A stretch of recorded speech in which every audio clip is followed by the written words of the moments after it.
నమస్తే అన్న, అందరికీ నమస్కారం.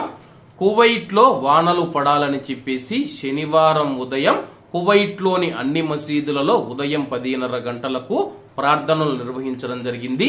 అలాగే ఈ యొక్క ప్రార్థనలకు వేల మంది ప్రజలైతే హాజరవ్వడం జరిగింది.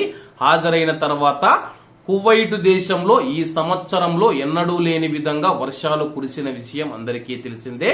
కువైట్ వాతావరణ శాస్త్రవేత్తలు కూడా ఆదివారం సాయంత్రం నుంచి బుధవారం వరకు ఈ యొక్క వర్షాలు కొనసాగుతాయని చెప్పి ప్రకటించారు. ఏది ఏమైనా సరే వేల మంది కలిసి దేవుణ్ణి ప్రార్థిస్తే ఆ యొక్క ఫలితం ఎలా ఉంటుందో మనమైతే ప్రత్యక్షంగా చూస్తూ ఉన్నాము. దేవుడి దయ వల్ల కువైట్ లో ఈ సంవత్సరంలోనే అత్యధిక వర్షపాతం నమోదైనట్లు స్థానిక మీడియా పేర్కొంది. అలాగే మరికొంతమంది అడుగుతూ ఉన్నారు, వర్షాలు పడుతూ ఉన్న నేపథ్యంలో ఈ రోజు స్కూల్స్ ఉన్నాయా లేదా అని చెప్పేసి చాలా మంది అడుగుతూ ఉన్నారు.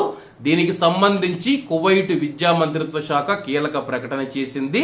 కువైట్ దేశవ్యాప్తంగా ఉన్న అన్ని ప్రభుత్వ మరియు ప్రైవేటు పాఠశాలల్లో సాధారణంగానే పాఠశాలలు పనిచేస్తాయని చెప్పి ప్రకటించింది.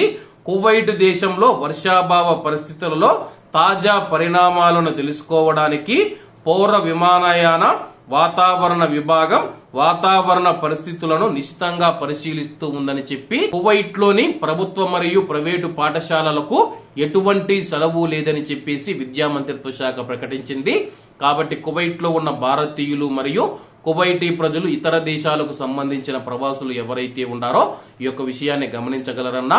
చాలా మంది అయితే మనం చూసుకుంటే ఈ రోజు పాఠశాలలకు సెలవని చెప్పేసి సోషల్ మీడియాలో వార్తలు వస్తూ ఉన్న నేపథ్యంలో విద్యా మంత్రిత్వ శాఖ ఈ యొక్క ప్రకటన చేసిందని చెప్పి అధికారులు తెలియజేశారు.